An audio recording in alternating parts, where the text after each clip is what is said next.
Maybe it doesn't surprise you greatly, but there's yet another cronyist scandal turning up in the Conservative Party, and this time it involves a health minister. Why not? Think PPE, think Baroness Mone, think Matt Hancock squeezing into the stationery cupboard.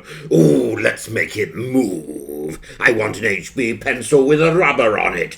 Ooh, I'm looking for the hole puncher.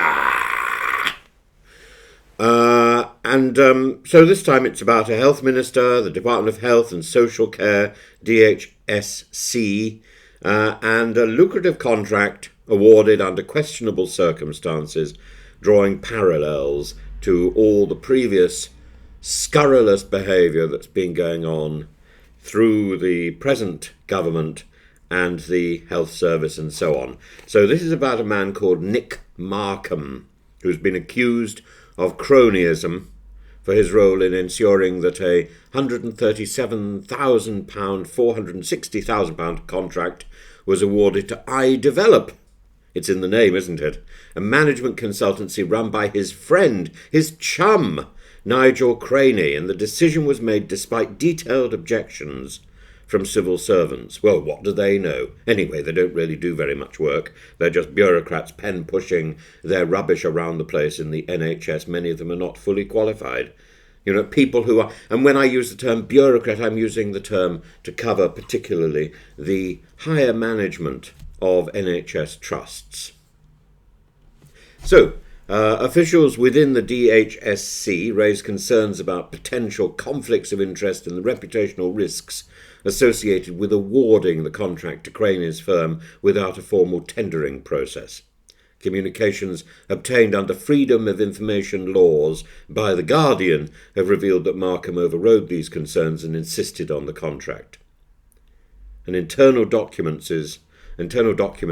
have highlighted the potential for bad publicity, questioned the value for money of the contract, and the contract was seen as a high-profile engagement awarded without competitive selection, which could lead to negative perception. So it's all there. He was warned. The use of consultants for new hospitals, for the new hospitals programme, that's the NHP, has been criticised. The NHP has spent a substantial portion of its budget on consultancy services, with consultants making up a significant part of the team.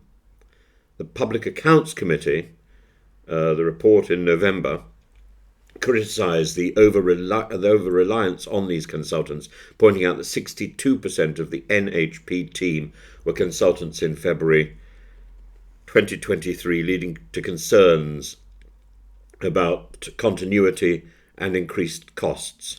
Wes Streeting, the Shadow Health Secretary, condemned the contract as an example of government waste, cronyism and corruption. It's there, criticising the focus on lining associates' pockets instead of delivering on the promise of new hospitals. It draws serious parallels with Baroness Mone, whose contracts were awarded for PPE supplies that were inadequate, in similarly controversial circumstances, overlooking proper selection, overlooking proper scrutiny. And it's shoddy. It's shoddy, and it's about transparency, accountability, the use of public funds, and the smug satisfaction and arrogance that comes with being in power for too long and seeing other people in the system getting away with this sort of filth. This is what everyone is doing in government. This is what at every rank of government. This is a disease which has spread through the system, and I think simply changing the people on the top isn't necessarily going to change the health of government. That needs a reboot. Now, whether or not a sizable majority for Labour will be enough to reboot the system, I don't know. But the system is badly in need of a clean-out. And the NHS bureaucracy is badly in need of change.